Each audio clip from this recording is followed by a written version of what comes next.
Hi, David here from David's IT Garage, and welcome to my series where I teach you how to do cool stuff with the Raspberry Pi. Today we're going to start simple with turning LEDs on and off.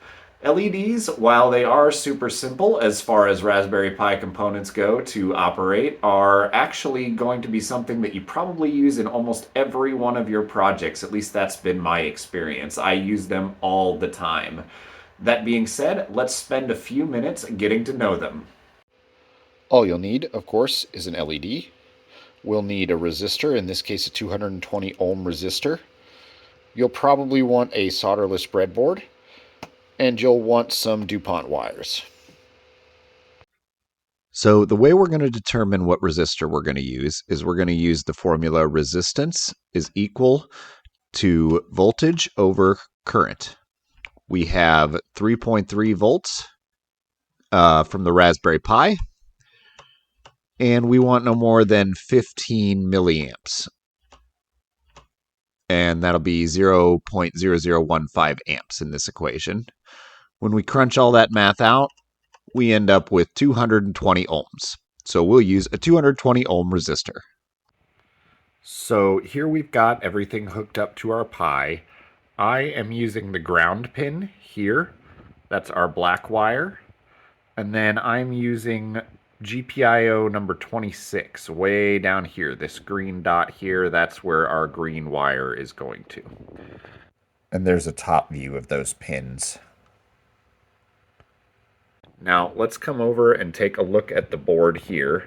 You can see, well, first of all, for those of you who haven't used a breadboard before, I've marked this side up. The red represents kind of our positive rail. This power rail goes up and down vertically here. The blue represents the ground, or the negative.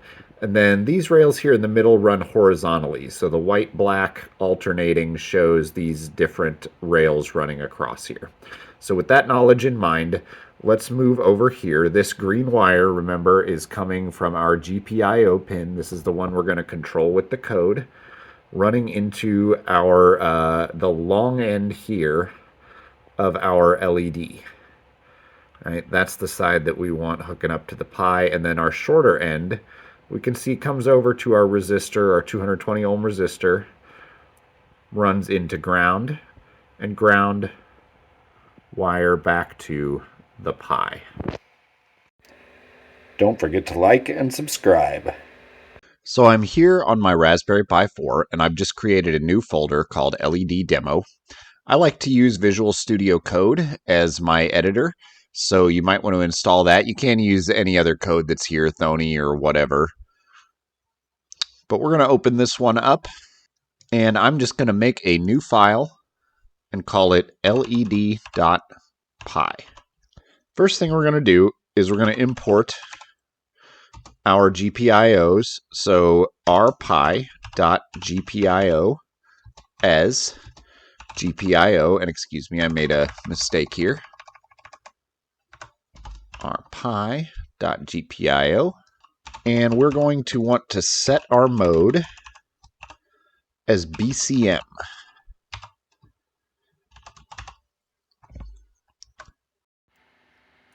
Just a quick note, there are a couple of ways of denoting what the pin numbers are. The first that I'm going to talk about is BCM, and those are the numbers here around the outside.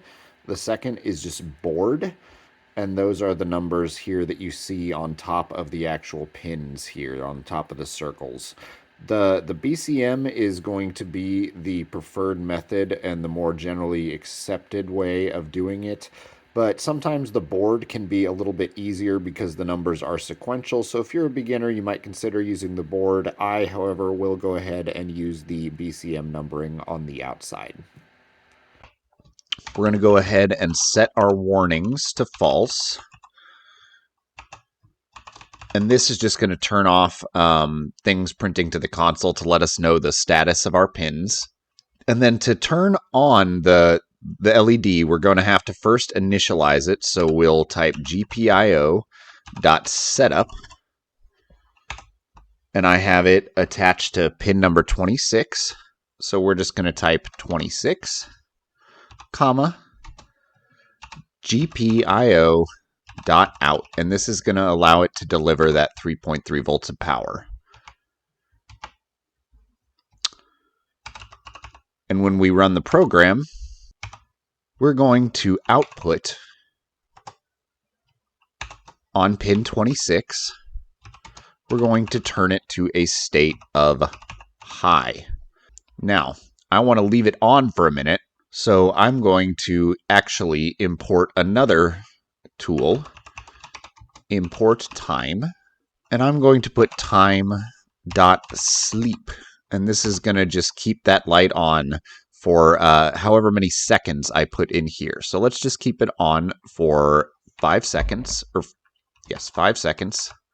And then we will do the same thing to turn it off. We'll do output 26, and we will turn it to GPIO.low.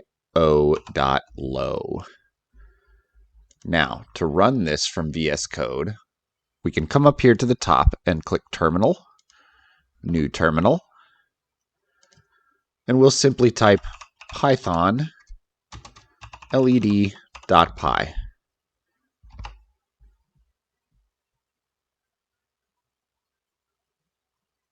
So that worked nicely. Let's actually, I'm just going to move this terminal down. And just to review the code, this here you're going to need every time you use the GPIOs. We imported time just so that we could use our sleep function, leave the light on for 5 seconds. Setting the mode to BCM, again, you're probably going to want to use BCM. If it's easier for you to use board as a beginner, give that a try too, but really BCM is kind of the accepted method. Set warnings, again, this is just going to be to disable some obnoxious feedback that you're going to get. It can be useful while debugging, but for right now, you don't really need to worry about these warnings. We always need to set up our pins to tell the Raspberry Pi how we're going to use it. We could set it up as an input, an output. There are other kind of more advanced ways you can set them up. But also for the LEDs, remember that high is going to essentially equal on and low is essentially going to equal off.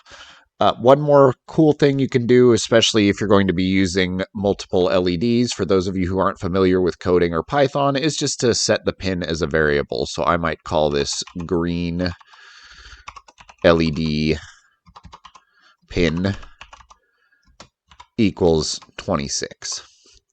And then I could just go through and replace this with the green LED pin. So that's it. Let me know in the comments what you think. Thanks for watching.